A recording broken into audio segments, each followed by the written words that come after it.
Shalom Bapak Ibu yang dikasih Tuhan. Shalom. Apakah suaranya terdengar baik?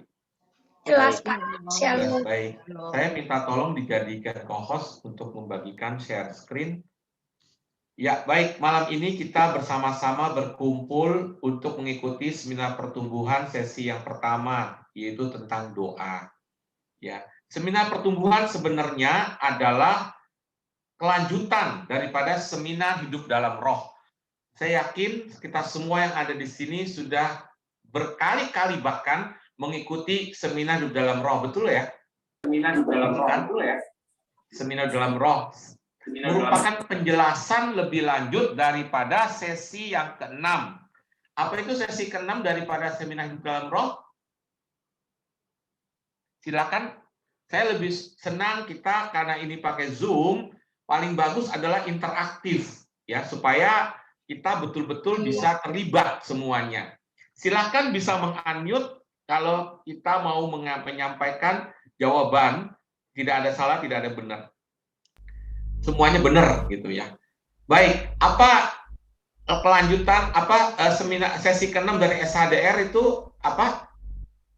Itunya, judulnya? Pertumbuhan. Iya Pak Jeffrey? Pertumbuhan. Ya, pertumbuhan. Nah, pada waktu seminar dalam roh mengenai pertumbuhan, tidak mungkin bisa dijelaskan secara rinci tiap-tiap jari-jari daripada pertumbuhan tersebut. Ya, kita masih ingat itu ada roda pertumbuhan, roda daripada kehidupan Kristiani sehari-hari, di mana roda itu dihubungkan dengan poros. Porosnya yaitu Yesus sebagai pokok anggur, kita ranting-rantingnya. Nah, dihubungkan dengan jari-jari. Jari-jarinya ada berapa? Silakan. Yang mau menjawab? Ada 4, Pak Vincent. Jawab 4. Siapa nih yang jawab ya? Bu Anas ya? Ya, betul Pak. Silakan Bu Anas. Apa saja? Itu doa yang sesi hari ini. Doa, firman, sabda Allah, pertumbuhan, doa, firman, komunitas pelayanan. Iya, terima kasih Bu Anas. Karena bahan ini, jujur aja, bahan ini sebenarnya juga bukan dari Katolik, ya di awal-awal itu. Maka sebenarnya kita mau revisi nanti, ditambahkan lagi dengan dari gereja kita, yaitu yang kelima, sakramen. Nah, itu kan nggak ada, ya, baru 4.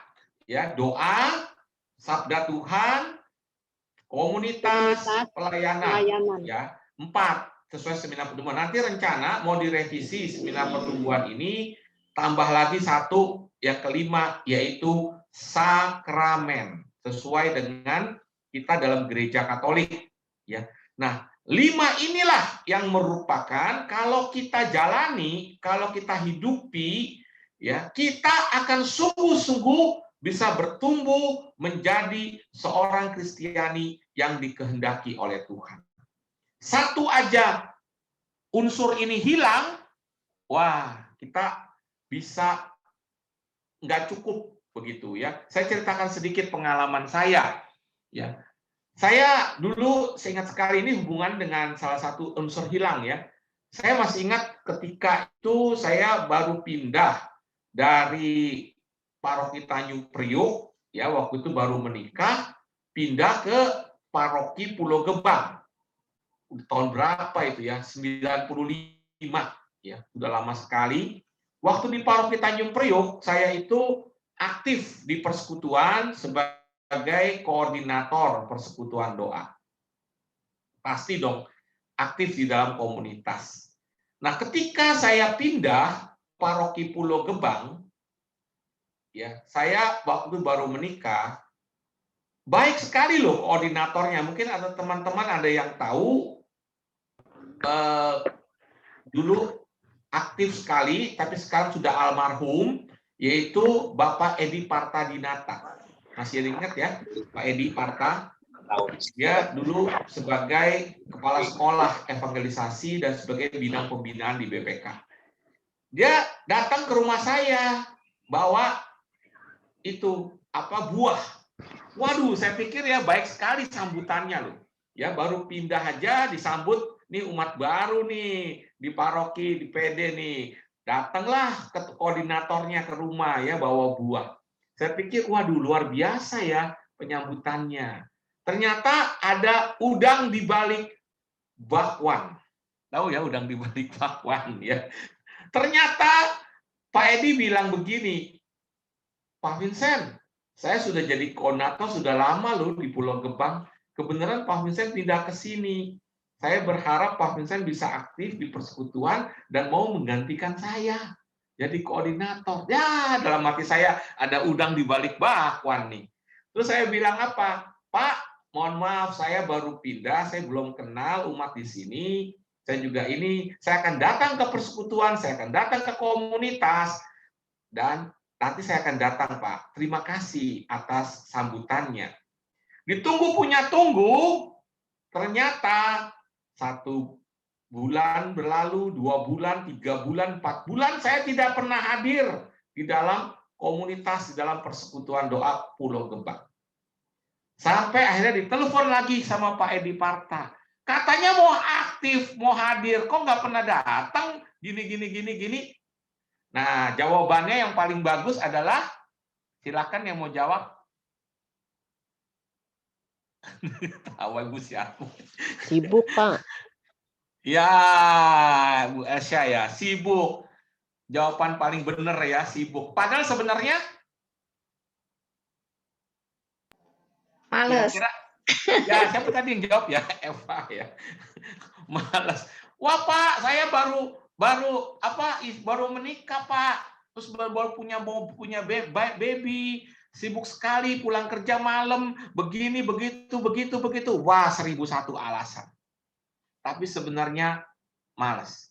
Saya sudah tahu ya, saya sudah tahu tentang pertumbuhan ini. Doa saya lakukan, doa pagi, ya, doa malam, ya, doa saya lakukan. Sabda Tuhan saya lakukan, saya baca setiap hari. Ekaristi saya ikut setiap minggu. Ya, tapi saya tidak pernah ikut komunitas. Apa yang terjadi dengan rohani saya? Mungkin teman-teman tahu, Bapak Ibu pernah ke Mall Ciputra yang ada di Grogol. Ada yang pernah pergi ke sono? Siapa yang pernah pergi? Mall Ciputra itu loh yang ada di Grogol. Siapa yang pernah pergi ke sana? Oh, Pak Thomas. Oke. Pak Thomas, saya mau tanya, gimana caranya dari lantai atas ke lantai bawah tidak pakai eskalator, tidak pakai lift? Muter-muter aja, Pak. Tangganya tuh muter-muter terus maunya. Berarti betul Pak Thomas sudah pernah ke sana ya. Muter, jalan aja keliling dari atas ngeliatin toko, tahu-tahu sampai ke bawah. Demikian juga dengan rohani saya. Ketika tidak melakukan salah satu saja dari jari-jari itu, jari-jari pertumbuhan itu, tahu-tahu rohani saya sudah di bawah. Padahal saya doa, padahal saya baca sabda Tuhan, padahal saya ikut ekaristi, tapi saya tidak ikut komunitas, apalagi pelayanan, nggak ada pasti. Ya, rohani saya tahu-tahu ada di bawah. Jadi Bapak Ibu yang terkasih, kalau paling bagus pertumbuhan ini 4 atau 5-5-nya Bapak Ibu lakukan. Ya. Baik, kita mulai dengan yang pertama, yaitu doa. Doa. Pertanyaan saya, doa itu apa? Silakan yang mau menjawab. Berbicara dengan Tuhan. Berbicara dengan Tuhan. Terima kasih. Ada lagi? Silakan, nggak apa-apa ya, kita aktif semua ya. Komunikasi dengan Tuhan. Ya? Komunikasi dengan Tuhan. Komunikasi dengan Tuhan. Berbicara Bersatu komunikasi. dengan Oke, komunikasi Tuhan. lebih 2 arah ya. Baik, terima kasih. Terus? Bersatu dengan Tuhan. Dengan Wah, budi ini dan mantap. hati. Ini siapa nih yang jawab nih? Soal nggak kelihatan sih. Ya. Jadi Yang doa jawab itu dari semua siapa? jawaban tidak ada yang salah. Ya Pak Thomas? Yang jawab Teresia tadi namanya. Teresia, ya terima kasih. Ini udah lulus nih, Bu Teresia nih. Belum Pak, masih pertumbuhan Pak. Ya, jadi doa itu kita sebut juga dengan nafas hidup orang Kristen. Kenapa? Karena kalau kita tidak berdoa, kita akan mati secara rohani. Demikian juga kalau kita tidak napas, pasti kita mati. Karena begitu pentingnya doa, coba kita buka kitab suci kita di Markus 1 ayat 35. Markus 1 ayat 35. Silakan membuka kitab sucinya, yang sudah ketemu langsung membacakannya. Markus 1 ayat 35. Sudah ada yang ketemu? Ya, Markus 1 ayat 35.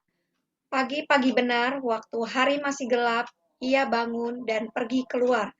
Ia pergi ke tempat yang sunyi dan berdoa di sana. Iya.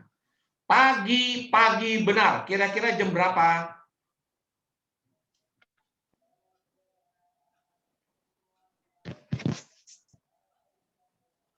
Halo. Jam 3 kali Pak. Pagi-pagi benar. Jam 4. Jam 4. Jam 3 Pak. Bolehlah, setengah 5 juga boleh, jam 5 juga masih pagi-pagi benar ya. Ketika hari masih gelap. Berarti belum ada matahari kan? Jam 5, setengah 5 ya. Jam 4 ya. Dikatakan Yesus pergi ke tempat yang sunyi. Ngapain di sana Yesus? Berdoa. Berdoa di sana. Bayangkan ya, Tuhan Yesus aja 100% Tuhan, 100% manusia. Dia berdoa. Dan berdoa bagi dia menjadi sesuatu yang sangat-sangat penting. Prioritas. Padahal kalau kita baca di perikop sebelumnya, Injil Markus itu biasanya menceritakan suatu kejadian yang berurutan. Baca perikop di atasnya, Yesus ngapain malam sebelumnya? Silakan.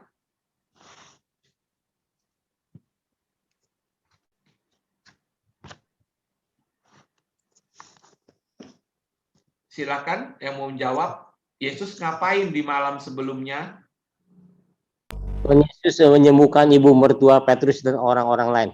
Dan orang-orang lain. Judulnya ya Pak ya? Ya itu perikop ya. Yesus Mengusir banyak menyembuhkan setan. orang-orang lain. Berapa banyak orang yang disembuhkan? Coba dilihat perikop di atasnya. Berapa banyak Ibu?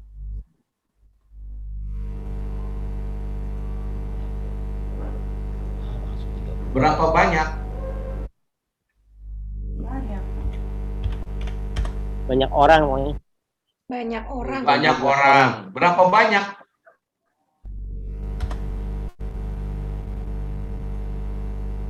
Halo? Lagi buka kitab suci, Pak. Oh, lagi buka kitab suci, sorry. Segala penjuru di Galilea. Tidak Segala terhitung penjuru. banyaknya. Ya, Tidak terhitung banyaknya. tidak terhitung. Ya, karena jumlahnya berapa yang pasti adalah hampir seluruh penduduk kota itu. Coba dibaca. Ada kan? Iya benar. Ya, di Dia, atasnya. ya. Ya. Tiga-tiga. Jangan bayangkan seluruh penduduk kota itu seperti Jakarta ya, jutaan. Waktu itu kan kampung ya istilahnya ya. Masih sedikit zaman Yesus orang yang tinggal. Ya. Pasti banyak ya. Ya tiga-tiga iya. Ya tiga-tiga. Nah, bayangin Yesus capek nggak kira-kira ya melayani segitu banyak orang? Ya, capek lah. Pasti secara manusia dia capek sampai malam, lelah. Tapi apa yang dilakukan Yesus? Pagi-pagi benar dia sudah berdoa. Bagi Yesus, doa merupakan prioritas di dalam hidupnya. Amin. Bapak Ibu sudah terkasih, apakah doa juga menjadi prioritas di dalam hidup kita atau cuman sekedar kalau ada waktu senggang? Kadang-kadang ya. Harus dong. Ya, Yesus saja doanya betul-betul ya pagi-pagi benar dia walaupun capek, dia tetap menjadi prioritas. Pertanyaannya, kenapa sih doa begitu menjadi sangat penting? Ya, karena tadi Pak nafas hidup Pak. Iya, pintar Ibu. Ya, luar biasa ya jawabannya ya. Tanpa doa, pastilah kita tidak bisa apa-apalah. Rohani kita bisa mati. Ya. Nah, sekarang tujuan doa. Apa itu tujuannya kita berdoa? Tujuan berdoa. Mengucap syukur. Mengucap syukur. Oke, terima kasih. Ada yang lain? Lebih mengenal Wujud Tuhan. permohonan. Lebih mengenal Tuhan. Baik, terima kasih. Terus yang lain? Bersatu dengan Tuhan Pak. Ya, tadi Ibu siapa? Teresia lagi ya jawab ya? Iya Pak. Wah, mantap Ibu Teresia. Sudah lulus. Tujuan doa. Kita minta sama Tuhan. Tujuan doa adalah sebenarnya bersatu dengan Tuhan. Itu aja. Kalau Anda sudah bersatu dengan Tuhan, Anda sudah mencapai tujuannya. Ya, seringkali banyak orang tujuan berdoa macam-macam. Supaya dapat jodoh, supaya dapat rezeki, supaya dapat kesehatan, supaya dapat rumah, supaya anak berhasil, supaya boleh nggak seperti itu? Boleh. Boleh. Karena Tuhan sendiri bilang terjadi, di Pak. Matius 7 ayat 7, carilah maka kamu akan mendapat, ketoklah maka pintu dibukakan. Nah, permasalahannya seringkali banyak orang berdoa cuman hanya Minta. Nah, padahal tujuan sebenarnya berdoa itu adalah persatuan dengan Tuhan seperti yang dikatakan oleh Ibu Teresia. Mengapa saya bilang Ibu Teresia sudah lulus? Ya, karena sudah tahu tujuannya doa bersatu dengan Tuhan. Tidak ada yang lain. Kalau sudah bersatu dengan Tuhan, di Yohanes 15 ayat 7, coba dibuka Yohanes 15 ayat 7. Yohanes 15 ayat 7. Silakan yang mau. Yohanes 16 ayat 7. Oke. 15 Bu. 15. 15 tuh yang yang pokok pokok anggur. Ya, ayat Iya, 7. tadi pagi. Silakan dibaca. Kemarin, hari Minggu. Jikalau kamu tinggal di dalam aku dan firman-Ku tinggal di dalam kamu, mintalah apa saja yang kamu kehendaki dan kamu akan menerimanya. Amin. Ya, seringkali kita cuma lihat yang 7B. Ya, mintalah apa saja yang kamu kehendaki dan kamu akan menerimanya. Tapi lupa yang A. Syaratnya apa? Tinggal dalam Tinggal dalam aku dan aku dalam Kamu. kamu. Itu artinya apa? selalu lekat Pak. Bersatu. Bersatu dengan bersatu. Tuhan.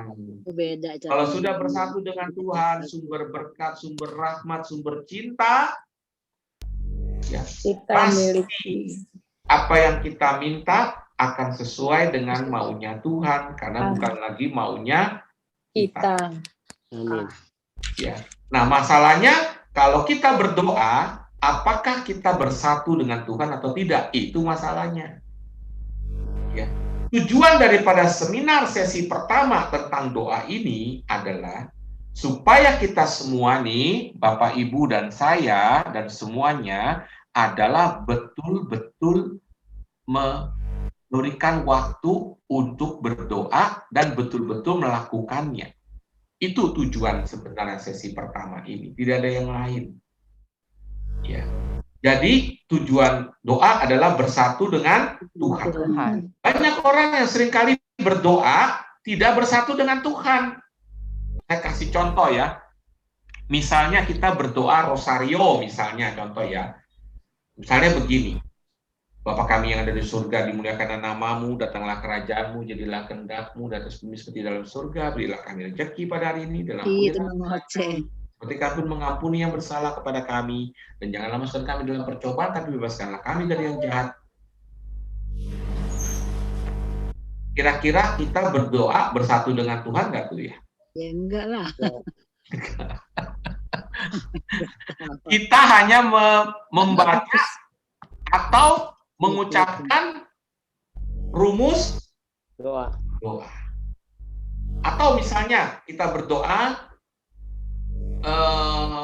contoh gini, kita berdoa, biasa kita berdoa apa ya? Yang Bapak Ibu biasa lakukan sehari-hari? Angelus.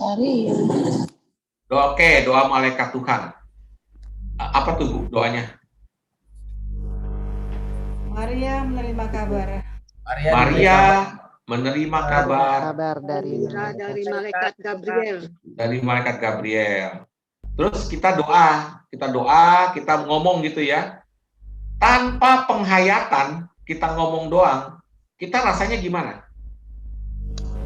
Hambar. Hambar. Cuman menjadi kewajiban. Anda tidak akan mengalami. Tetapi ketika kita berdoa bersatu dengan Tuhan, Anda akan mengalami. Jadi kunci doa adalah sebenarnya Anda mengalami. Kalau kita berdoa, sering terjadi banyak orang, saya yakin mudah-mudahan tidak ada yang di sini, seringkali kita berdoa pikirannya melayang-layang, betul atau tidak? Betul. Apalagi kalau mau doa hening. Ketika mau doa hening, pertama awal-awal masih konsentrasi. Begitu menit kedua, tiba-tiba, aduh gimana ya besok Tidur. ya? Aduh gimana ya masak apa ya besok ya? Aduh bagaimana ya besok ya? Target belum tercapai ya kalau bagian penjualan. Aduh gimana ya besok ya makan apa ya besok ya? Aduh bagaimana ya anak saya ya besok sekolahnya ya? Aduh bagaimana ya? Bisa terjadi begitu? Bisa. Sering. Sering. Lantas bagaimana kalau gitu kita berdoa supaya bisa bersatu dengan Tuhan? Betul nggak? Itu kan? Ya, baik. Apa saja yang merupakan isi doa itu? Pertama, kita bisa isi doa itu bersyukur kepada Tuhan. Ya, mengucap syukur. Saya yakin Bapak Ibu yang ikut di sini, doanya sudah tidak hanya minta-minta saja, betul kan ya? Pasti doanya sudah banyak berubah. Kalau dulu sebelum seminar hidup dalam roh, doanya kan selalu cuma minta-minta. Apalagi kalau di lingkungan disuruh doa. Bu, doa ya Bu. Aduh, mohon maaf Pak, nggak bisa. Loh kenapa? Saya belum nulis. Ya. Saya belum mencatat, belum mengarang gitu. Ya. Padahal doa itu nggak usah sulit-sulit Bapak Ibu yang terkasih. Saya masih ingat sekali ketika di lingkungan. Saya pendalaman iman kan, setiap prapaskah itu. Ya, waktu itu 20 orang di lingkungan kami. Terus kemudian selesai, waktu saya memandu, selesai sharing kitab suci, saya minta semua dari kita yang ada di situ untuk berdoa. Spontan. Wah, pada ketakutan. Teman-teman ya. Pak, saya nggak bisa berdoa, Pak. Gimana, Pak? Tolong, Pak. Jangan, Pak. Saya, Pak. Terus saya bilang begini, Bu, Bapak. Kalau tidak bisa berdoa, ucapkan 3 kata saja. Apa itu, Pak? Terima kasih Yesus. Terima kasih. Saya nggak bisa, Bu, ngomong terima kasih Yesus. Oh, bisa, Pak. Ya udah, begitu ngomong terima kasih Yesus, langsung sebelahnya. Ya, begitu ngomong terima kasih Yesus lagi, langsung sebelahnya. Bisa kan? Bisa. Oke, siap. Langsung berdoalah. Sebelah kanan saya mulai, terima kasih Yesus. Wah, sebelah kanannya lagi, terima kasih Yesus. Wah, sebelah kanannya lagi, wah, panjang nih doanya. Tuhan, kau sungguh baik, aku memujimu, aku memuliakan kau, terima kasih itu segala baik. Waduh, stop, kepanjangan, nanti nggak kebagian waktunya kurang. Ya, terus keliling. Bayangkan ya, cuman berdoa terima kasih Yesus saja, tetapi diucapkan dari hati yang paling dalam. Wah, pada ngalamin loh. Ya, ketika dalam komunitas itu, lingkungan, semuanya berdoa, ada yang bisa nangis, ada yang bisa hatinya tersentuh, padahal cuma mengucapkan 3 kata loh. Terima kasih Yesus. Jadi Bapak Ibu yang terkasih, kita doa itu bukan dari banyaknya kata-kata. Jadi doa itu bisa pertama dengan bersyukur. Yang kedua, apa ini? Silakan dibaca. Mohon ampun. Ya, kita juga datang kepada Tuhan dalam doa, minta ampun. Seringkali kita doa lupa, langsung minta-minta kepada Tuhan. Minta ampun, penting sekali. Mengoreksi batin kita, datang kepada Dia.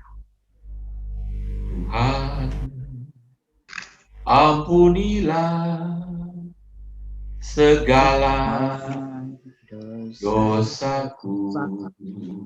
Ya. Kita datang kepada Tuhan minta ampun atas segala kelemahan kita. Isi doa bisa juga berupa penyembahan. Bagi kita yang sudah mengalami hidup baru dalam roh, kita bisa menyembah Tuhan. Tentunya kalau kita merasa tidak bisa langsung, tentunya dibantu dengan lagu.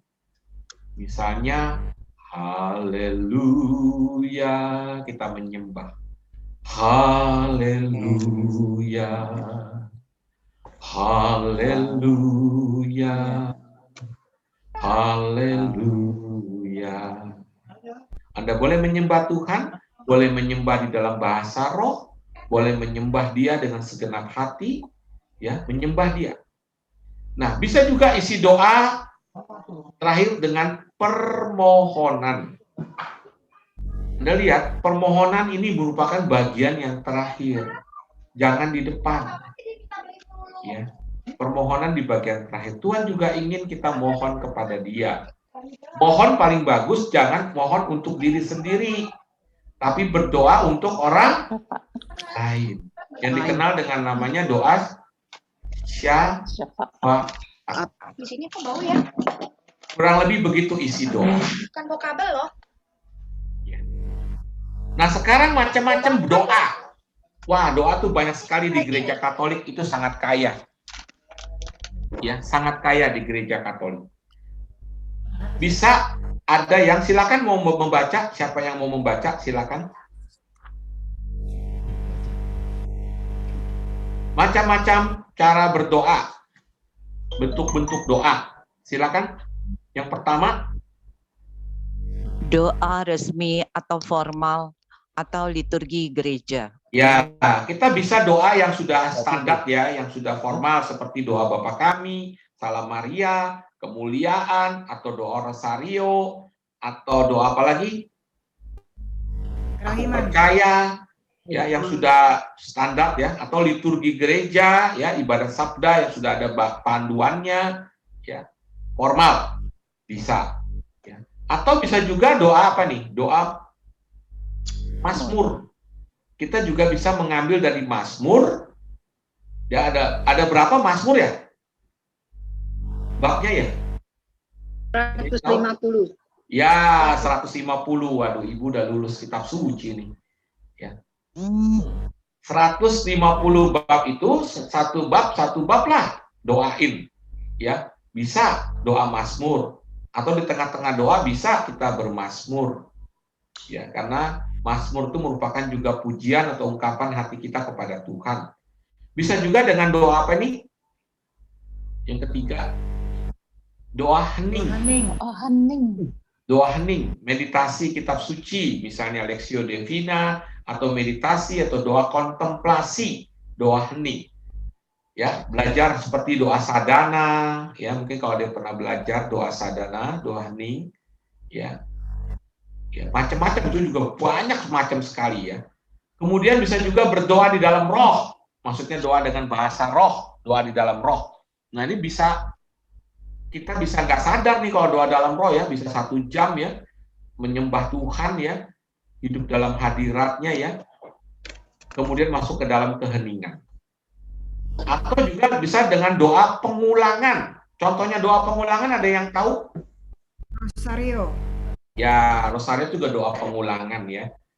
Ada lagi doa apa lagi yang pengulangan? Koronka. Koronka bisa ya. Doa apa lagi? Rosario. Angelus. Doa Yesus. Ya, kita hanya mengucapkan nama Yesus. Doa Misalnya, tiga salam Maria. boleh. Atau doa Yesus. Misalnya, hanya mengulang nama Yesus, memanggil nama Yesus dengan penuh iman. Amin. Ya, misalnya, Tuhan Yesus, kasihanilah saya. Tuhan Yesus, kasihanilah saya. Tuhan Yesus, kasihanilah saya. Sambil dengan tarikan nafas. Tarik nafas, Tuhan Yesus. Hembuskan nafas, kasihanilah saya. Atau hanya menyebut nama Yesus. Tarik nafas, ye, keluarkan nafas, su. Itu doa pengulangan. Ya. Dan kalau kita lakukan dengan tekun, ujung-ujungnya kita bisa bersatu dengan Tuhan sesuai tujuan doa. Baik, berikutnya apa sih manfaat doa? Silakan mau baca.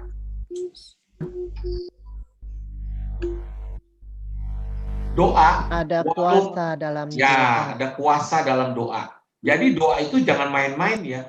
Maksudnya kok membuang-buang waktu, mendingan kita kerja, mendingan kita berbuat, betul. Tapi di dalam doa itu ada kuasa. Makanya dikatakan doa itu dapat mengubah sesuatu. Betul. Ya.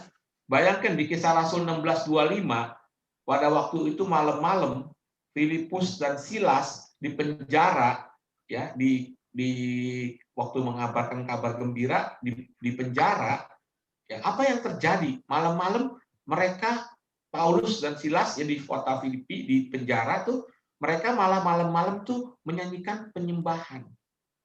Ya, dan dikatakan tembok pintu-pintu penjara dan juga rantai-rantainya terlepas. Ya, ada kuasa di dalam doa. Ya. Juga ada manfaat doa tuh bisa untuk penyembuhan. Kita dengar dan kita tahu, mungkin kita alami juga, seringkali banyak orang yang sakit sembuh melalui doa. Ya.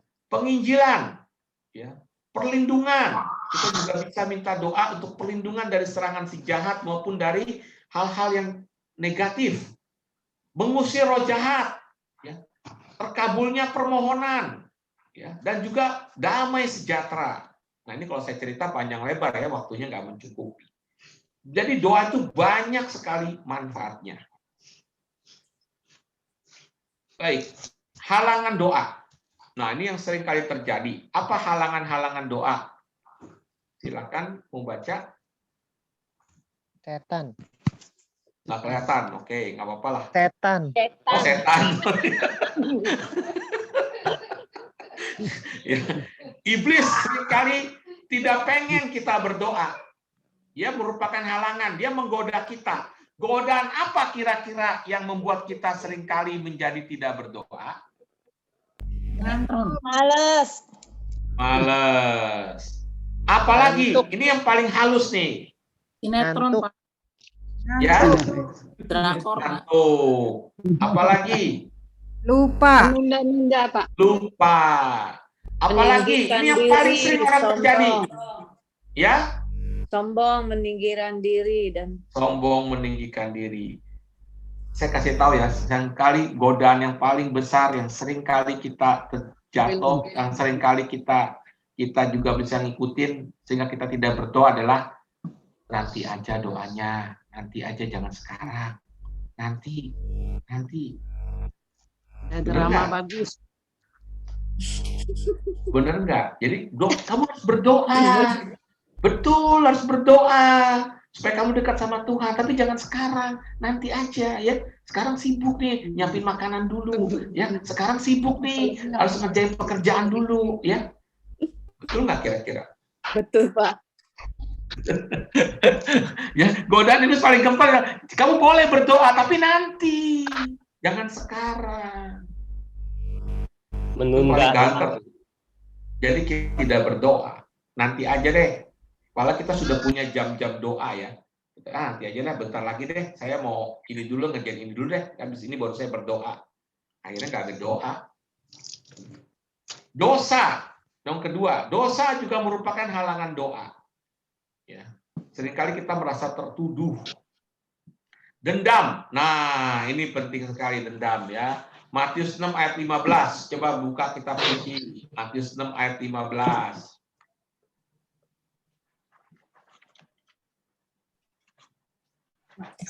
Ada yang mau baca?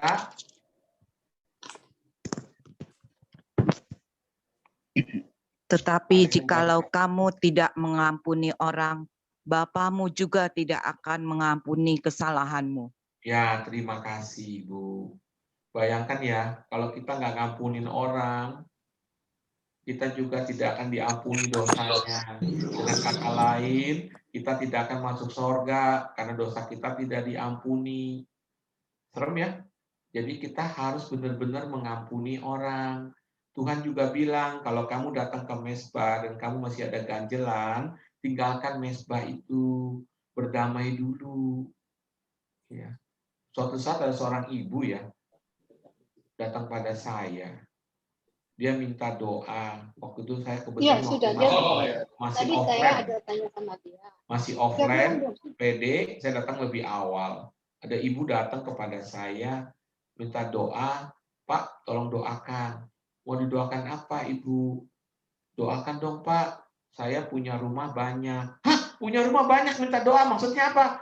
Iya, rumah saya banyak, Pak. Tapi semuanya tidak ada yang bisa terjual. Saya ini kredit bank, Pak. Oh, rupanya Ibu tukang jual beli rumah.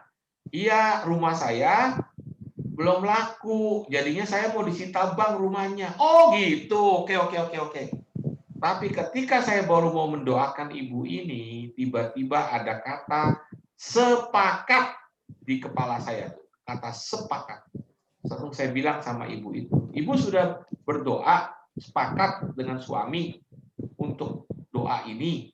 Terus ibu itu bilang apa? Pak, saya sudah tidak punya suami. Oh, mohon maaf Bu, suami itu sudah meninggal ya? Bukan. Suami saya sudah pergi dengan orang lain. Bapak jangan tanya-tanya lagi ya. Waduh. Mohon maaf Bu, mohon maaf. Saya bilang, Bu, mohon maaf, kita tidak bisa berdoa untuk rumah. Loh kenapa Pak? Karena hati ibu masih marah, masih penuh kemarahan. Percuma kita berdoa, tidak akan dijawab Tuhan. Jadi harus ngapain? Ya sekarang saya akan berdoa untuk ibu bersama-sama supaya ibu bisa mengampuni. Ya. Jadi dendam merupakan penghalang doa. Depresi, orang stres juga susah berdoa ya. Sombong, nah ini yang berat nih. Orang yang sombong Tuhan gak berkenan. Ya, jangan harap doanya akan dikabulkan. Motivasi yang salah, contohnya doanya adalah untuk kepentingan diri, untuk pemuasan hawa nafsu. Ya. Kemudian terlalu sibuk, nah tidak ada waktu untuk berdoa. Ya, pagi bangun, kalau ibu-ibu ya, nyiapin makanan, ya, nyiapin buat anak-anak sekolah atau suami, ya, setelah berangkat bersih-bersih rumah, ya, setelah itu kalau ibu yang bekerja ya ke kantor, ya, pulang sudah capek, ya, terus masih harus beresin pekerjaan kantor, misalnya, terus sudah mau malam mau tidur ngantuk, bobo, ya, tidak ada waktu untuk berdoa, terlalu sibuk. Terus alasan yang lain, halangan doa, menyembah berhala. Saya yakin di sini nggak ada lah. Ya. Orang yang pergi ke dukun, kemudian belajar ilmu, susah pasti. Ada hambatan di dalam doanya. Sakit. Nah, orang sakit seringkali susah konsen berdoa. Yang terakhir tidak tahu berdoa. Itulah beberapa halangan dalam doa. Nah, sekarang saya beri kesempatan, mumpung ada waktu 5 menit ya, sebelum kita masuk ke dalam kelompok sharing, silakan mau tanya apa saja mengenai doa. Silakan. Paling enak tanya jawab. Bukan berarti saya lebih pintar, bukan.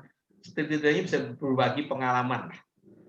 Silakan teman-teman yang terkasih yang mau tanya. Ini saya stop dulu. Ya, silakan. Langsung aja di unmute. Ya. Saya David, Pak. Ya, Pak David. Ya. Mau nanya soal pengampunan, Pak ya. Soal pengampunan. Dari Lukas 12 ayat 10, Pak. Di situ kan tertulis setiap orang yang melawan anak manusia atau Yesus akan diampunin. Tapi kalau menghujat Roh Kudus tidak akan diampunin gitu.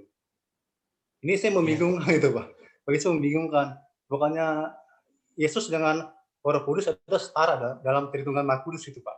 Iya. Kalau- Terima kasih Pak David pertanyaannya. Seolah Roh Kudus posisinya lebih tinggi daripada Yesus Pak. Iya. Terima kasih. Baik, terima kasih. Sebenarnya kalau paling bagus pertanyaannya sehubungan dengan sesi kita ini ya, mengenai doa, gitu loh. Ya, tapi nggak apa-apa, saya menjawab aja Pak David. Semoga bisa puas ya. Saya bukan ahli kitab suci yang bisa menafsirkan Lukas 12 ayat 10 tadi. Ya. Tapi yang pernah saya terima, apa maksudnya Yesus bersabda demikian? Bahwa kalau orang yang menghujat Roh Kudus, dosanya tidak akan diampuni, baik di dunia maupun di sana. Ya. Itu maksudnya adalah orang yang menghujat Roh Kudus bukan hanya menghina Roh Kudus maksudnya. Dia sampai mati pun dia tidak mau untuk dia mengeraskan hatinya. Dia tidak mau untuk menerima kemurahan kerahiman Tuhan. Dia mengeraskan hatinya. Dia ibaratnya dia melawan Tuhan. Ya. Susah, tidak akan bisa diampuni. Karena dia sendiri tidak mau. Dia sendiri tidak mau terbuka. Dia sendiri tidak mau bertobat. Dia mengeraskan hatinya. Bahasa itunya, bahasa modernnya itu auban.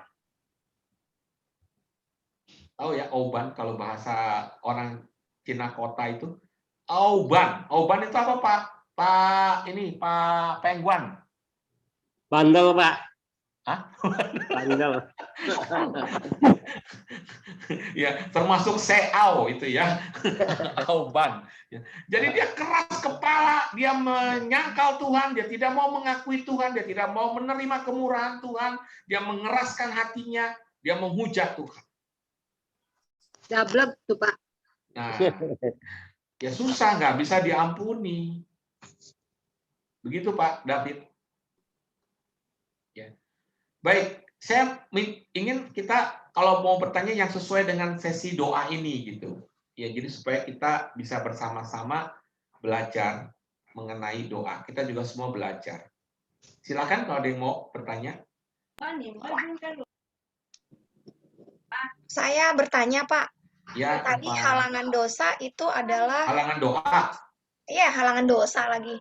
Halangan itu dosa yang kita buat sendiri maksudnya ya. Terus Ya, kita ya. merasa takut berdoa gitu. Tapi ada lagi salah satu yang saya baca tadi depresi ya Pak ya. Iya. Depresi itu kan saya juga dulu pernah merasakan hidup di antara ya dan tidak rasanya. Nah itu tapi ada panggilan untuk terus berdoa. Tapi yang dimaksud halangan itu apa ya Pak? Apakah karena Tuhan Begini, tidak biasanya orang yang depresi itu dia pasti akan kebanyakan sulit konsentrasi untuk berdoa. Sulit untuk, bukan berarti tidak berdoa loh.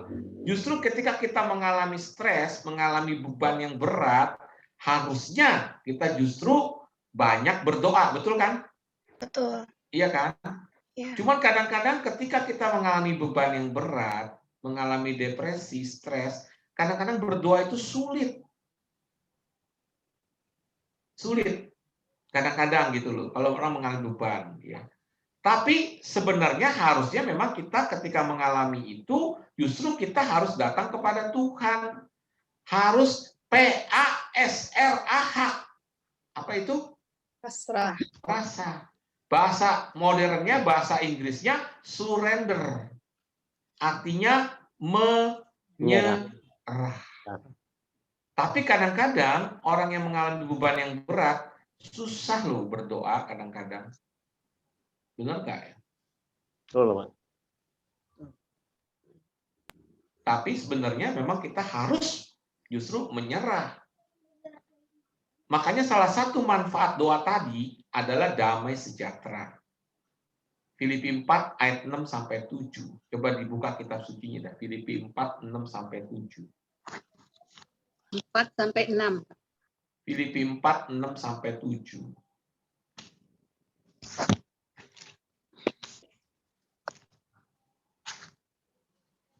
Bunyinya apa Ibu Anas? Silakan. Ya Pak, baik Pak. Filipi 4 ayat 4 sampai Ayat 7. 6, ayat 6, ayat 6, Bu. Ayat 6. Itu janganlah hendaknya kamu khawatir tentang apapun juga, tapi nyatakanlah segala hal keinginanmu kepada Allah di dalam doa dan permohonan dan ucapan syukur. 6. Kalau 7, damai sejahtera Allah yang melampaui akal akan memelihara hati dan pikiranmu dalam Kristus Yesus. Ya. Amin. Kalau Dikatakan sukacitanya janganlah kamu khawatir tentang apapun juga. Tapi ketika kita khawatir, ketika kita depresi, ketika kita takut, ketika kita khawatir, sabda Tuhan tadi katakan apa? tidak bisa. Tapi nyatakanlah dalam segala hal keinginanmu kepada Allah dalam doa Doa dan permohonan dengan ucapan dan ucapan syukur. Maka damai sejahtera Allah yang melampaui segala akal akan memelihara hati dan pikiranmu dalam Yesus. Saya bukan berarti saya nggak mengalami ya Bapak Ibu yang terkasih teman-teman. Saya sering juga mengalami stres, beban.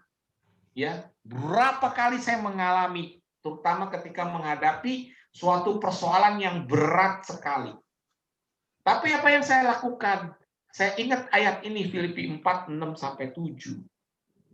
Justru saya datang kepada Tuhan, saya menyerah, surrender. Saya hanya bisa saya bersyukur ya, sudah hidup dalam penerima pencurahan Roh Kudus, berdoa dalam Roh. Saya cuma bisa berdoa dalam roh saja atau menyanyi singing in the spirit saja, menyerah. Paling gampang adalah haleluya. Haleluya. Hanya menyerah kepada Tuhan, haleluya. Sampai nggak sadar doanya. Setelah doa selesai, damai sejahtera di hati. Melampaui segala akal. Kalau saya cerita panjang ceritanya, waduh banyak kejadian kayak gitu.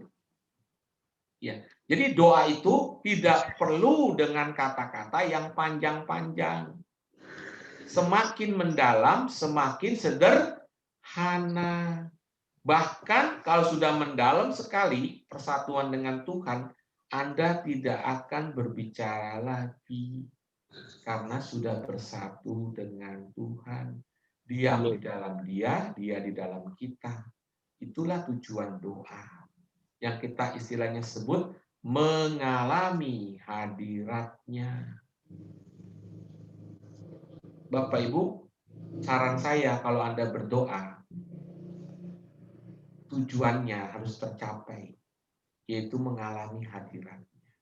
Kalau Anda berdoa, Anda tidak mengalami hadiratnya, Anda cuma mengucapkan rumus doa saja.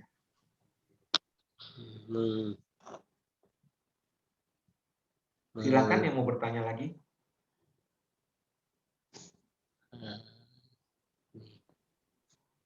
Sudah cukup ya waktunya ya. Kalau nggak ada yang nanya. Ya. Bagus nih Pak Vincent bawa. Kita sekarang pertanyaan mau doa yang bagaimana? Silakan waktunya terserah Bapak Ibu yang terkasih. Ya, Anda mau doanya pujian penyembahan? Kalau saya sharing ya. Kan nanti kan ada pertanyaan sharingnya. Doa macam apa yang paling Anda sukai di pertanyaan sharing itu ya. Kalau saya biasa doa itu adalah pujian penyembahan. Jadi saya setiap pagi, saya sebelum berangkat ke kantor, ya saya dengan istri pasti pujian penyembahan. Ya, kami seperti tadi bersyukur, minta ampun, terus kemudian kami menyembah dalam roh, dan kemudian baca firman, dan setelah itu merenungkan, dan setelah itu doa syafaat. Dan itu yang saya lakukan ya setiap hari. Dan kebenaran saya bersama istri sekarang ini lagi ikut pemurnian hati, di mana kita 5 itu doa rosario bisa tiap hari, terus kemudian puasa, terus kemudian pertobatan, satu lagi firman, ya. Jadi dilanjutkan dengan doa rosario setiap hari juga. Ya, itu yang saya lakukan. Silakan teman-teman nanti memilih doa apa yang paling disukai. Ya, macam-macam, setiap orang beda-beda. Saya serahkan kembali kalau pertanyaan sharingnya sudah ada. Bapak sudah punya Pak Penggon pertanyaan sharingnya? Udah ada di buku, Pak. Sudah ada ya. Saya tampilkan Pertanyaan bisa buku. sih kalau mau nih ya pertanyaan sharingnya. Boleh, Pak. Ini bisa sekelarnya aja deh, nggak harus tiga-tiganya sih. Mana yang merupakan inti doa, cara doa mana yang paling kita sukai, apakah kita mengalami hambatan di dalam doa. Anda bisa sharingkan. Tujuannya adalah supaya kita saling menguatkan, dan ujungnya dari sesi ini harapannya kita lebih banyak waktu lagi untuk berdoa. Amin. Baik, itu saja. Terima kasih, Tuhan memberkati. Amin. Ya, Silakan kalau terima mau kasih. dicatat. Di dalam buku ada ya halaman 9. Itu pertanyaannya adalah di nomor 1, nomor Sama 4, ya? dan nomor 5. Iya. Ya. Ya. Itu agak beda, Pak. 1, Agak 4. beda. Maksudnya di sini ada 6, tapi yang ditampilkan di sini ada di nomor 1, 4, dan 5. 4 dan 5, betul. 1, Ya. 4, 5. Karena kalau terlalu banyak pertanyaannya nggak kelar itu sharingnya nanti. Ya. Kelarnya jam Ya. 12 malam. Ya. Iya. Oke, Pak Vincent, terima Baik, kasih. terima kasih ya, Tuhan berkati. Amin. Kembalikan Terima kasih, kepada Pak Vincent. ya. Ya, masih. Ya, silakan Ko Thomas untuk segera membentuk kelompok ya. Di sini Pak, yang kita Pak Vincent tetapkan ikut dalam kelompok apa enggak, Pak? Saya enggak. Oh, Kan enggak ya. masing-masing biar bisa saling berbaginya lebih enak. Oke. Iya. Breakout room ya, dibagi breakout room. Iya. Nanti Pak Vincent saya udah terlanjur masukin, nanti saya move Saya lagi, Pak lift ya. dulu ya, saya lift. Oke. Tunggu Pak Vincent, jangan lift dulu boleh? Ngapain saya? Tunggu ya Pak. Karena kita jarang-jarang bisa mendapatkan kesempatan ini Oh, foto bersama dulu. Pak Vincent. Bukan foto. Maksudku, teman-teman mau kita masuk ke dalam breakout room atau kita pergunakan ini bertanya tentang doa langsung kepada pakarnya. Karena begitu, kalau saya dipikir-pikir bukan lebih menarik pakar. itu kita tanya jawab. Gimana? Saya serahkan kepada teman-teman. Mungkin ada pertanyaan-pertanyaan yang mau. Maksudnya? Langsung sama Pak Vincent aja. Boleh sama Iya, Pak makanya Vincent. jarang-jarang ya kita ketemu Pak Vincent. Kita bisa langsung bertanya apapun yang mengenai doa, dan yang menjadi ganjalan kita apa, kita boleh langsung tanyakan kepada Pak Vincent. Jadi lebih baik dari saya sendiri, saya serahkan ke teman-teman mau tanya jawab atau breakout. Tapi saya lihat di sini chatnya ada yang mau tanya jawab ya. Tanya jawab. Jadi Pak Vincent jangan tinggalkan kami dulu. Pak Vincent masih ada kan? Lagi? Ya, saya persilakan buat teman-teman yang mau bertanya langsung menyangkut tentang doa.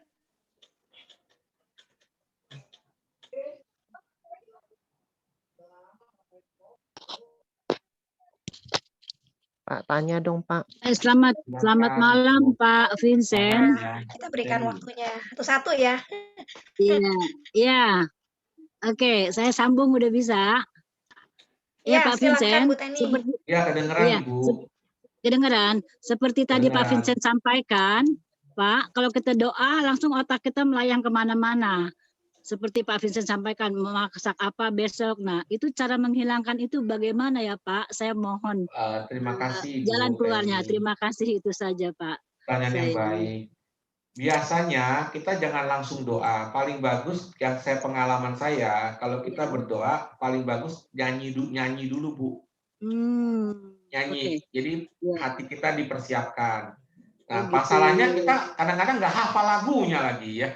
Makanya siapin buku lagu misalnya ya. Paling bagus sih lagu yang sederhana aja gitu. Jadi kalau misalnya contoh kan tadi kita mau bersyukur kepada Tuhan. Ya, Iya. kalau saya sih hafal ya, lagunya enak sih, saya nggak pusing. Jadi kalau paling bagus ya kita nyanyi lagu dulu. Misalnya kalau bersyukur ya, kami naikkan syukur padamu. Misalnya. Terus kalau mau bertobat, kita juga bisa nyanyi lagu tobat. Iya, betul. Jiwaku terbuka untukmu Tuhan. Jadi Iya, benar-benar kita mengutarakan isi hati kita kepada Tuhan. betul. Nah itu Iya. awal, ya. Nanti setelah itu memuncak, kita menyembah. Menyembah. Ya, menyembah. Betul. Menyembah itu kita juga nggak usah lagu nggak hafal, nggak apa-apa, Bu. Paling gampang lagu yang sederhana aja. Yang saya bilang haleluya 12 kali juga boleh. Misalnya haleluya. Sambil pikiran kita ini fokus pada Yesus. Ya. Paling gampang lagi untuk membantu kita ketika kita doa itu ada ya kayak meja kecil lah. Terus kemudian ada fotonya Tuhan Yesus di situ. Ya, untuk membantu kita awalnya ya, meskipun nanti kalau kita sudah mendalam nggak perlu gituan lagi, ya. Jadi membantu kita, ya. Nah, terus kita nyanyi lagu penyembahan itu haleluya 12 kali. Kalau ibu bisa berdoa dalam bahasa roh lebih bagus lagi, yaitu menyembah di dalam roh, berdoa dalam bahasa roh itu paling enak, nggak usah mikir, ya, cuman menyembah aja, berdoa dalam roh aja, ya. Sambil membayangkan Yesus ada di hadapan kita. Kadang-kadang kita perlu juga menggunakan fantasi. Fantasi itu daya imajinasi kita. Bahwa Yesus sungguh hadir di hadapan kita. Kita menyembah Dia. Itu awalnya. Membantu kita. Itu pun nggak gampang juga. Nanti saat-saat tertentu kita bisa hilang lagi tuh. Bisa melayang lagi pikiran kita. Balik lagi. Kita balik lagi, menyembah lagi, balik lagi pada Yesus lagi. Itu perlu latihan. Nggak bisa sekali, berkali-kali. Doa Yesus juga sama. Ketika kita doa mengulang nama Yesus, seringkali pikiran melantur. Mungkin menit kedua aja udah melantur.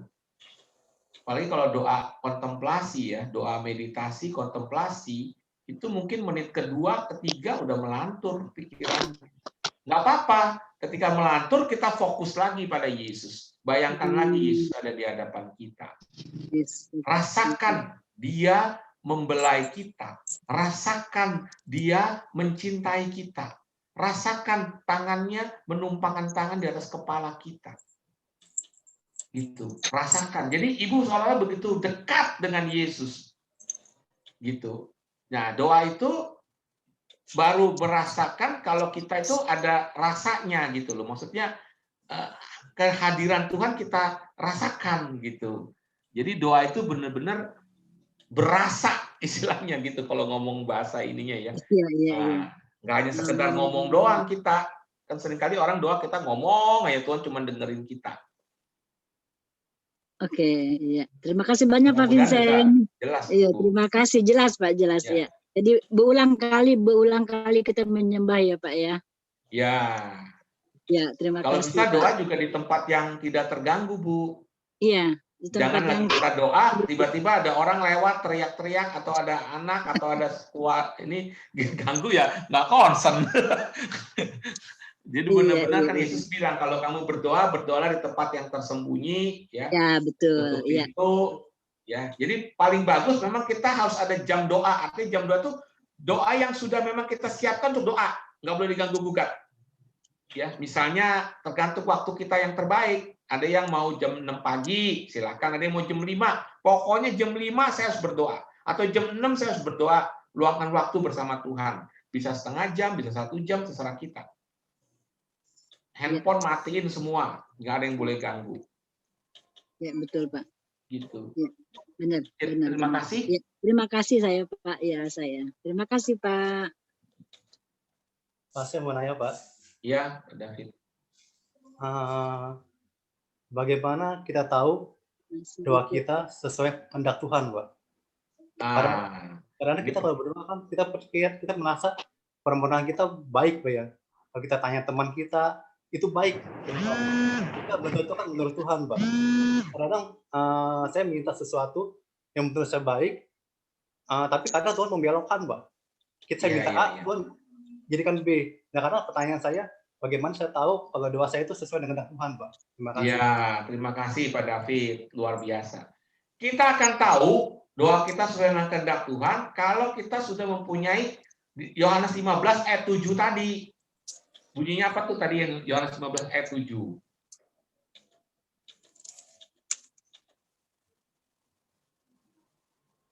Jikalau kita tinggal di dalam Tuhan, di dalam Allah, dan firman-Nya tinggal di dalam kita minta apa saja pasti akan dikabulkan. Ya. Jadi kita tahu kehendak Tuhan kalau kita sudah bersatu dengan Dia. Kalau kita sudah bersatu dengan Dia, kita pasti tahu kehendak Tuhan. Tapi masalahnya kita sulit bersatu dengan Dia. Ya kan? Orang yang bisa bersatu dengan Tuhan itu kalau benar-benar dia punya jam doa, suatu hubungan yang sangat-sangat intim dengan Tuhan. Nah, permasalahannya, kalau begitu, gimana dong kita mohon apakah ini sesuai dengan kehendak Tuhan atau tidak? Ya. Selalu, kalau kita tidak mempunyai kepekaan atau kita tidak begitu intim dengan Tuhan, sehingga bersatu, kan kita nggak tahu nih kehendak Dia. Nah, terus bagaimana? Apakah kita tidak boleh minta? Boleh. Cuman jawabannya selalu 4. Pak David, jawabannya. 1, pas dengan kehendak Tuhan, langsung dikabulkan. 2, Tunggu. nah tunggu. Sabar, sabar anakku, waktuku ada waktu yang tepat. Ya, waktu Tuhan pasti yang terbaik. Ya, itu nomor 2. Nomor 3, sorry, ini maunya kamu. Kalau aku kasih, bahaya buat kamu. Kamu akan makin jauh daripadaku. No. 3. Yang keempat, David, yang kamu minta sebenarnya bukan ini yang bagus buat kamu. Aku kasih kamu yang lebih bagus. Ya, jadi yang tadi Pak David bilang melenceng. Saya maunya A, ternyata Tuhan kasihnya B. Jadi selalu ada 4 kemungkinan. Nah, masalahnya kita kan nggak tahu yang mana merupakan kehendak Tuhan. Ya, kalau nggak tahu yang mana merupakan kehendak Tuhan, udah minta aja. Kalau memang itu tidak bagus buat kita, ya pasti Tuhan tidak akan berikan. Jadi akhirnya Saya setuju, Pak, poin yang kelima itu, Pak. Ya, kadang begitu banyak kita minta sesuatu sama Tuhan, tapi Tuhan tidak kabulkan. Dan pada akhirnya kita baru sadar, Pak, bahwa yang dia berikan itu yang terbaik paling. Betul. Itu masih bagus, Pak. Berarti kita orangnya terbuka. Kalau orang yang nggak terbuka, bete dia. Marah sama Tuhan. Tuhan, saya udah capek nih doa. Nggak dikabul-kabulkan, Tuhan. Misalnya, saya ini masih jomblo. Mau minta teman hidup, misalnya. Contoh ya. Tuhan udah capek-capek. Doa nih mulut nih. Doa panjang lebar. Nggak pernah dikasih Tuhan. Aduh, Tuhan kok tega bener ya Tuhan. Belum tentu Tuhan pasti sudah punya rencana yang lebih indah buat kita. Ya, kalau orang yang hatinya terbuka, dia pasti seperti Pak David. Terima kasih Tuhan, Kau ternyata memberikan yang lebih baik buat aku. Sadar, hatinya terbuka. Sering mengalami seperti itu, Pak. Tapi kalau ada orang yang bete, malah dia marah, malah nggak mau berdoa, malah jauh dari Tuhan. Iya. Akhirnya Tuhan kabulkan, itu yang terbaik, Pak ya. Ya, pasti. Selalu. Bapak mana sih yang tidak memberikan yang terbaik buat anaknya? Kita aja punya anak pengen yang kasih yang terbaik, apalagi Bapak di sorga.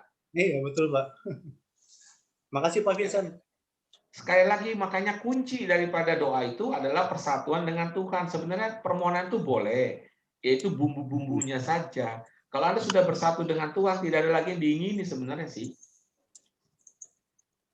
Udah mendapatkan yang paling berharga, yaitu apa? Tuhan sendiri.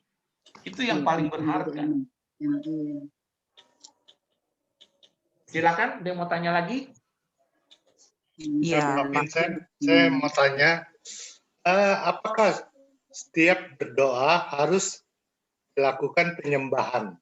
Ya, karena bagaimana mereka yang belum mengenal karismatik, ya, atau belum mendapat pengajaran tentang doa seperti gini, apakah mereka juga bisa loh dikabulkan doanya untuk lebih dekat pada Tuhan? Nah, itu pertanyaannya. Ya, sebenarnya doa itu kan tadi kan Pak Jeffrey kita sudah sepakat bahwa doa itu tujuan doa adalah persatuan dengan Tuhan. Nah, memang kita bersyukur ya di dalam pembaharuan karismatik Katolik ini namanya pembaharuan ya. Kita ternyata tahu dalam pembaharuan ini bahwa ternyata untuk bersatu dengan Tuhan kita ibaratnya dikasih jalan tol. Yaitu apa? Dalam penyembahan. Jalan tol ya, bukan berarti teman-teman kita yang nggak tahu mereka tidak bisa bersatu dengan Tuhan, bisa ya. Kita bersyukur dengan pembaharuan ini. Saya masih ingat ya pengajaran dari mungkin Bapak Ibu ada yang pernah baca buku Puri Batin dari Santa Teresia Avila ya. Ada yang pernah baca nggak buku Puri Batin?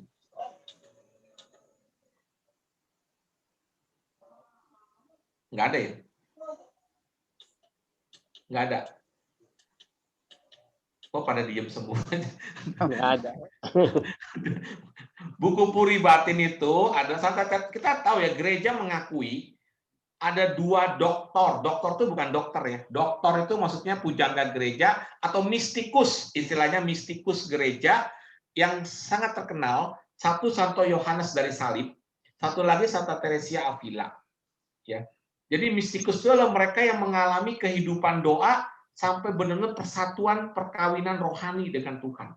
Nah, Santa Teresia Avila ini menulis buku tahap-tahap orang mencapai perkawinan rohani, yaitu tahap ke-7 dalam doa menurut dia. Jadi di Puri itu kayak istana gitu ya, ada ruangan-ruangan. Jadi kayak ada ruangan-ruangan, ruang 1, ruang 2, ruang 3, ruang 4, ruang 5, ruang 6, ruang 7. Yang paling pusatnya itu ruang ke-7, di mana terjadi persatuan dengan Tuhan. Nah, untuk mencapai ruang 7 itu, kita harus melewati ruang 1, ruang 2, ruang 3, ruang 4, ruang 5. Itu semacam kayak tahapan gitu ya. Nah, bersyukur dengan pembaharuan karismatik Katolik, dengan pencurahan Roh Kudus, kita nggak mengalami lagi ruang 1 dan 2, langsung ruang 3. Jadi dimudahkan untuk mengalami persatuan dengan Tuhan. Meskipun itu juga harus ada perjuangan ke ruang 4, ke ruang 5, ke ruang 6, ke ruang 7. Gitu. Jadi kalau pertanyaan Pak Jeffrey, gimana ya orang yang kalau yang belum ngerti penyembahan, yang belum tahu ini, mereka juga bisa. Bukan berarti mereka nggak bisa mengalami persatuan dengan Tuhan. Cuman memang perlu perjuangan dan latihan. Mengapa banyak sekarang latihan-latihan doa? Ya, contohnya seperti kayak sadhana, itu juga menuju kepada ruang ke-7 itu. Ya, latihan. Jadi doa itu memang perlu latihan. Nggak ada doa yang nggak pakai latihan, nggak ada, nggak bisa. Pasti doa itu perlu latihan. Semakin mendalam doa itu adalah harus dengan latihan. Latihan doa. Mengapa banyak diajarkan kan latihan doa hening atau latihan doa Santo Ignatius, macam-macam. Setiap orang kudus tuh punya metode-metode doa sendiri. Ignatian punya, Karmel punya. Karmel itu adalah Yohanes Salib. Begitu Pak Jeffrey. Jadi kalau mereka mungkin belum tahu, ya ikutlah seminar doa atau ikutlah seminar pertumbuhan. Ya, atau ikutlah apa SADR ya, supaya mereka tahu itulah gunanya. Karena banyak orang Katolik, kita bersyukur ya. Saya yakin yang ada di sini yang ikut seminar pertumbuhan pasti sudah mempunyai kehidupan doa yang baik ya, yang bagus lah. Ya, teman-teman kita yang lain yang nggak usah jauh-jauh ya, kita ngomong apa adanya ya. Kalau kita pertemuan lingkungan disuruh doa aja, yang tadi saya cerita pengalaman, disuruh doa aja orang pada nggak mau. Kenapa? Tidak bisa doa, Pak.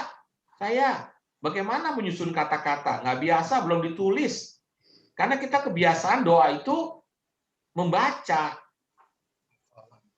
Gitu. Jadi kita ajak aja teman-teman kita mungkin mengenai ini dalam seminar doa ataupun di dalam sudah hidup dalam roh ya, supaya memudahkan mereka. Ya, sementara kan mereka hanya doa yang bagus seperti Bapa Kami, Salam Maria, kemuliaan. Kebanyakan mereka pakai itu. Iya, betul. Ya, seperti Bapa contoh, Kami, kalau Salam Maria, kemuliaan pun, kalau itu didoakan dengan penuh penghayatan, dengan penuh iman, itu juga akan kita bisa berjumpa dengan Tuhan, mengalami persatuan. Jadi intinya doa itu bukan dari kata-katanya, tetapi dari kita menyadari nggak kehadiran Tuhan. Jadi contoh ya, misalnya doa Bapa Kami. Kalau didoakannya begini, Bapa Kami yang ada di surga, dimuliakan namamu, datanglah kerajaanmu, jadilah kehendakmu seperti dalam surga, pasti nggak akan mengalami apa-apa. Tetapi kalau didoakannya begini, Bapa Kami yang ada di surga, dimuliakanlah namamu, datanglah kerajaanmu. Oh, lain. Bisa nangis loh, bisa mengalami loh sentuhan Tuhan. Jadi kuncinya bukan daripada kata-katanya, tetapi dari penghayatannya. Cuma seringkali kita doa cuma kewajiban kadang-kadang. Yang penting saya sudah doa malaikat Tuhan lah. Yang penting saya sudah doa rosario lah. Walaupun kadang-kadang nggak mengalami dalam doa itu. Jadi bukan banyaknya kata-kata, kata Yesus. Yang penting itu adalah Anda mengalami nggak ketika doa. Itu yang paling penting. Persatuan dengan Tuhan nggak? Kalau bahasa karismatiknya, mengalami hadirat Tuhan nggak? Gitu. Cuma kalau teman-teman kita yang di lingkungan kan bingung, apa tuh Pak hadirat Tuhan? Sebenarnya kita mau menyampaikan persatuan dengan Tuhan, mengalami hadiratnya, mengalami Tuhan itu benar-benar ada, Tuhan itu benar-benar menjamah, Tuhan benar-benar ada, kita rasakan. Nah itu.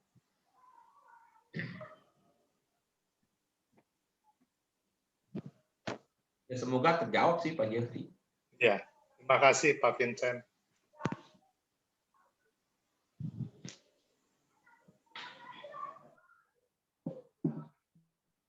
Sudah? Pak, saya mau bertanya. Ya, Bu Vero. Halangan doa tadi salah satunya adalah menyembah berhala. Yang saya mau tanyakan, kalau kita berdoa ke makam orang tua, ke makam anak, misalnya kalau kita itu kan ada cengbeng, kayak Mosintia gitu. Itu termasuk menyembah berhala nggak, Pak? Kita tidak, yang disebut menyembah berhala itu adalah kalau kita mohon doa dari mereka. Jadi kita misalkan ada orang, misalnya keturunan Tionghoa ya, seringkali mempunyai pandangan yang keliru bahwa kita ke makam itu, misalnya makam orang tua, kita mohon berkat dari orang yang tua kita misalnya gitu ya. Nah itu yang salah, itu berhala ya. Kita kalau ke makam nggak ada masalah, kita di situ justru mendoakan, bukan berdoa minta, tapi kita mendoakan orang tua kita, mendoakan anak kita yang sudah meninggal. Jadi kita ke makam nggak masalah, bukan berhala kalau kita mendoakan. Tetapi akan menjadi berhala kalau kita minta doa dari orang yang, atau minta berkat dari orang yang sudah meninggal itu. Ya, baik. Makasih, Pak. Ya. Pak Vincent tanya dong. Ya. Tadi seperti yang Pak Vincent bilang, kalau kita minta didoakan, kan biasanya kan ada ucapan seperti ini, doakanlah kami yang yang masih membara di dunia ini gitu loh. Kayak seperti kita kan doa. Bisa, kalau pandangan gereja Katolik, kita kan persekutuan umat beriman, baik yang ada di dunia maupun yang ada di orang kudus yang ada di sorga dan yang di api penyucian. Kita bisa minta doa dari orang kudus untuk mendoakan kita. Kita bisa berdoa untuk orang yang di api penyucian. Bukan kita minta doa kepada orang yang di api penyucian. Terbalik. Yang di api penyucian minta doanya dari kita. Dan kita minta doanya dari orang kudus. Oh, ya kan biasanya kalau kita berdoa sama kayak doa arwah kan pasti ada gitu loh. Kita mendoakan arwah mertua Ya, gini. itu kita Terus mendoakan. doakanlah kami yang masih membara di dunia ini. Itu kita mintanya kepada orang kudus untuk mendoakan kita. Oh iya iya. Bukan minta kepada orang tua kita. Kecuali orang tua kita adalah menjadi santo santa. Oh, seperti itu ya, Pak. Oke deh, Pak. Saya ngerti. Kita Ya, bisa minta makasih, doa Pak. sama Bunda Maria, sama Ya. Santo Santa, Santo Tadeus, Santo Yakobus, Santo Yohanes, Santo pelindung kita. Kita bisa minta doa mereka untuk mendoakan kita. Tapi kita tidak bisa minta doa dari orang tua kita. Kecuali orang tua kita menjadi santo dan santa. Oh iya. Makasih Pak Vincent. Iya. Yang kita bisa lakukan, kita justru mendoakan orang tua kita. Karena kita tidak tahu orang tua kita ada di sorga atau di api penyucian.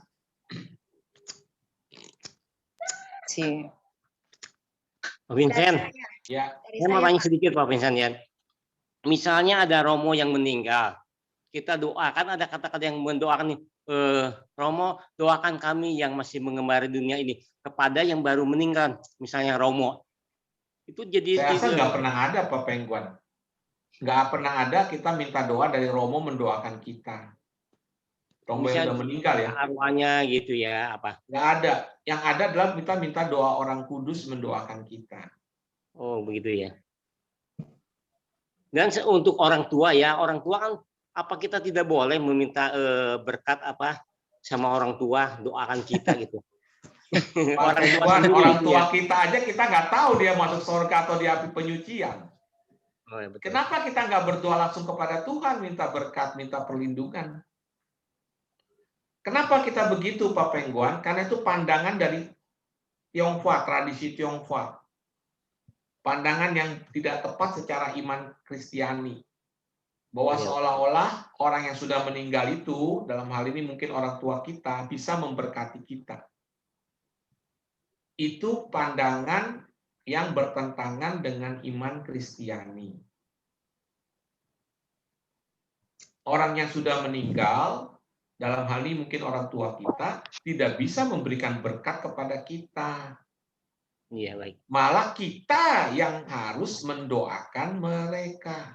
Betul, Pak Vincent, betul.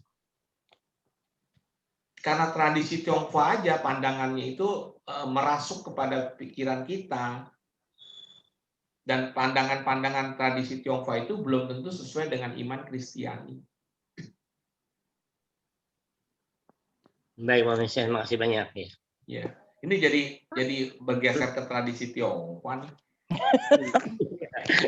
Mau tanya, Pak Vincent mau tanya ya. Ya, siapa nih? Oh, Palen. Ya. Iya. Pak, saya mau nanya itu soal ini. Emang benar ya seseorang misalnya ada aura-aura negatif, kayak kena itu kayak apa, tapi orang itu kan biasa doa. Dia yang kayak jahat-jahat itu tidak mungkin masuk ke dalam tubuhnya. Dia tidak sampai, tapi aura-aura negatif gitu loh. Oh.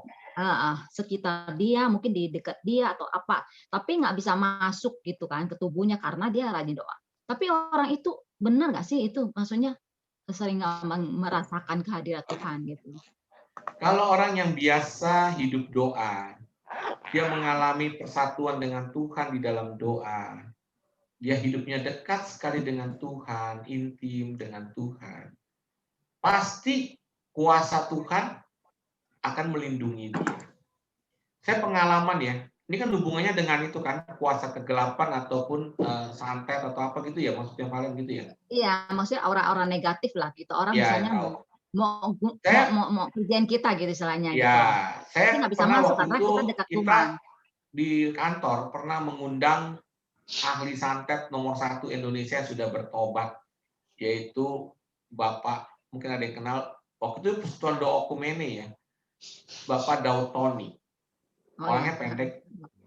Nah, terus dia cerita, dia bilang kalau misalnya mau santet ataupun mau mengerjain orang, di rumah itu ada satu orang kudus, orang bener lah hidupnya, dekat dengan Tuhan, banyak berdoa, ya, hidupnya benar, nggak akan bisa menembus rumah itu. Tapi ketika orang benar ini keluar dari rumah itu, dan banyak orang yang nggak benar di rumah itu, kena. Ya. Contoh lain, ini Romo Yohanes pernah cerita. Ada seorang ibu yang punya anak. Anaknya ini belajar ilmu tenaga dalam. Kayak merpati putih lah begitu. Ya. Nah, suatu saat anaknya ini datang ke rumah, bawa gurunya ke rumahnya. Terus gurunya bilang sama anak ini, mama kamu itu luar biasa sekali loh dia. Hah, masa guru, mama saya nggak pernah belajar berlatih ilmu bela diri, katanya. Masa iya? Deh, kata gurunya, mamamu itu luar biasa sekali. Anaknya nggak percaya. Terus mamanya diserang secara diam-diam pakai ilmunya. Anak itu kepental. Ternyata mamanya ini nggak pernah memang belajar ilmu bela diri, nggak pernah. Mamanya ini hanya rajin berdoa setiap hari, berdoa Yesus. Doa itu loh yang saya bilang doa pengulangan, ya, hanya mengucapkan nama Yesus, Yesus, Yesus. Ya, bisa setengah jam, bisa 1 jam, mamanya tiap hari berdoa persatuan dengan Tuhan. Anda lihat kuasanya luar biasa. Gitu loh, kalian.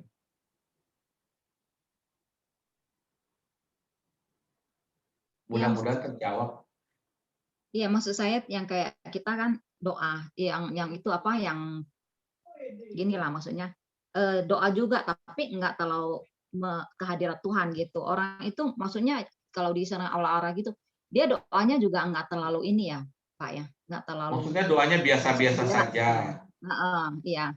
Saya bilang gini, makanya sangat disayangkan ya, kalau kita udah meluangkan waktu nih, misalnya mempersembahkan waktu kita untuk bersama dengan Tuhan dalam doa, tapi kita doanya cuma sekedar mau ngucapin rumus doa doang, ya sayang ya waktu kita. Doa itu yang saya bilang harus mengalami. Sayang kalau kita cuma doa, cuman Bapa kami yang di surga, dimuliakan namamu, datanglah kerajaan, dilakukan. Cuman ya kewajiban doang aja. Cuman ibaratnya ngucapin kata-kata aja. Cuman mengucapkan rumus doa saja. Sayang. Kita yang udah tahu nih seminar doa, udah tahu nih, kita pengen doa kita itu jangan sampai di situ saja. Doa kita itu sampai kepada persatuan dengan Tuhan, sampai mengalami hadiratnya. Sayang dong, masa kita buang waktu, cuman ya kita nggak ngalamin apa-apa. Doanya cuman hilang begitu aja.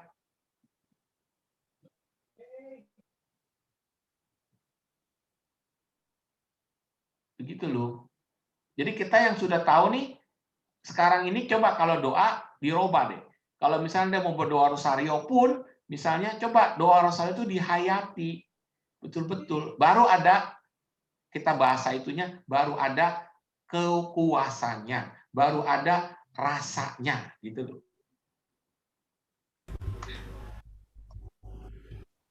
Oke, thank you, Pak.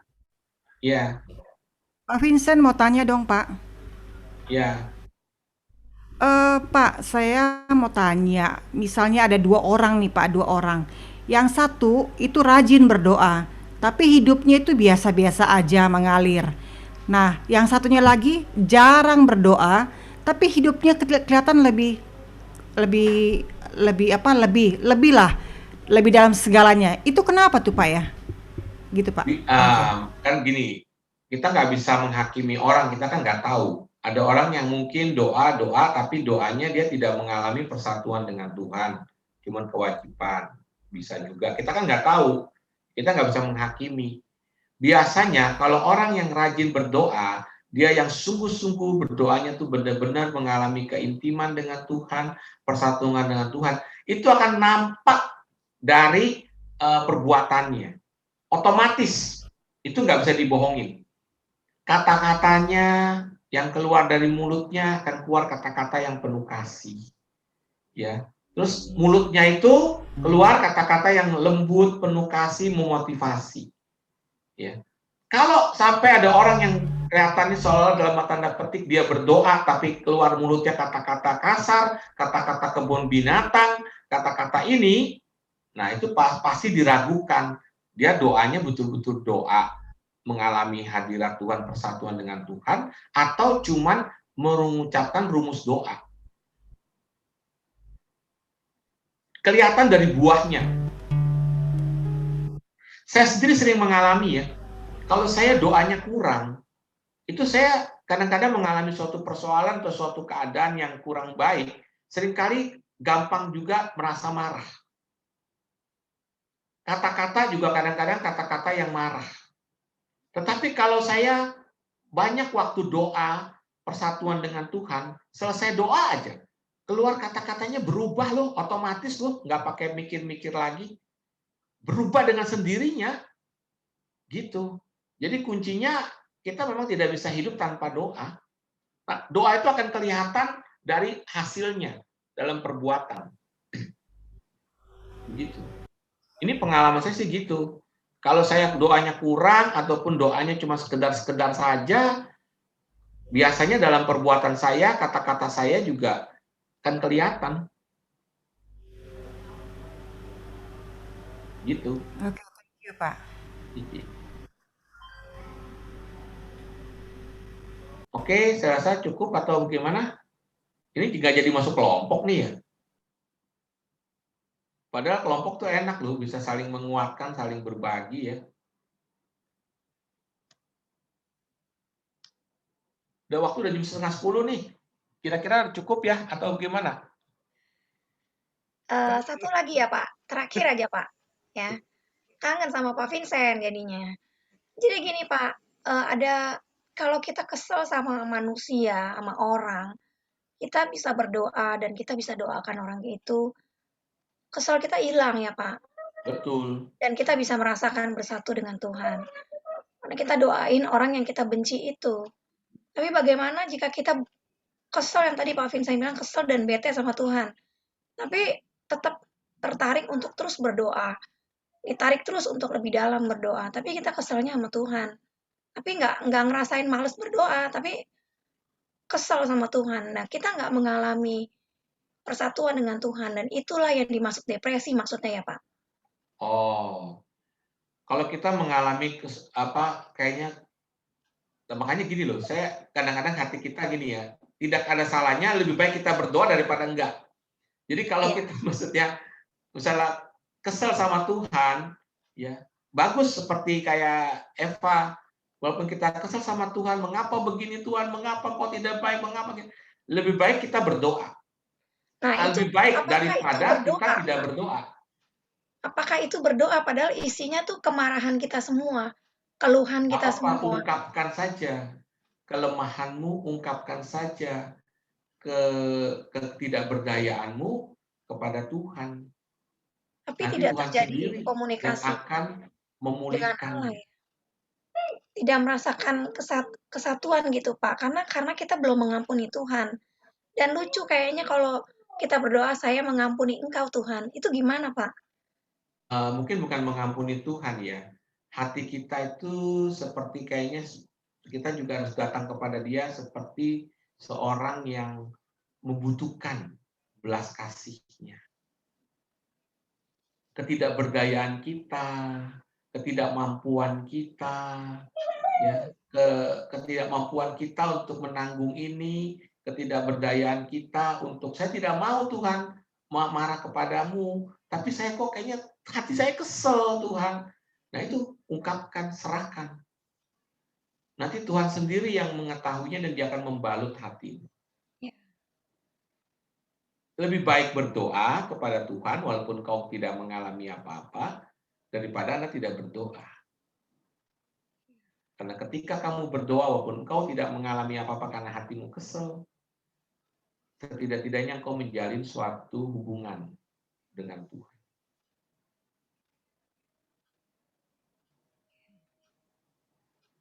Nah, ini pertanyaan nih, bagaimana caranya kita mengajak anak-anak berdoa? Apa tuh? Kita mengajak, tapi saya akui ya, saya sendiri aja dalam keluarga nggak gampang ngajak anak berdoa. Apalagi anak saya, kalau waktu masih kecil-kecil masih lebih muda. Sekarang udah dewasa ya, udah pada ini semua, ngatur waktu kumpul bersama itu nggak gampang. Paling gampang dengan istri, kalau saya pasti setiap pagi itu. Kalau anak-anak, memang nggak tiap hari kami berdoa bersama. Tapi begitu ada kesempatan, kita kira-kira kayaknya dia senggang, saya selalu ajak mereka untuk berdoa bersama. Apalagi kalau kami pergi keluar kota bersamaan, selalu tiap pagi kami mengajak anak-anak untuk berdoa bersama. Caranya adalah dengan cara membagi tugas. Kalau saya sih bagi tugas. Jadi misalnya, kamu doa ini ya, Bapak kami, kamu doa ini ya, Salam Maria, kamu doa ini ya, belajar ngajak mereka untuk berdoa. Wajib kita ajak, walaupun kadang-kadang anak kita nolak, anak apa tetap kita ajak. Dan jangan lupa, yang paling penting sekali adalah dalam doa kita, doakanlah anak-anak kita. Tiap hari, kalau saya selalu doakan pagi malam tuh anak-anak, saya bayangkan Yesus menjamah mereka. Jadi ada pertanyaan soal tadi di chatting nih.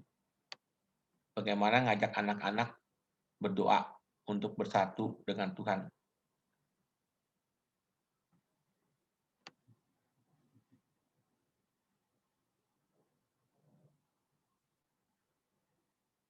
Oke, cukup.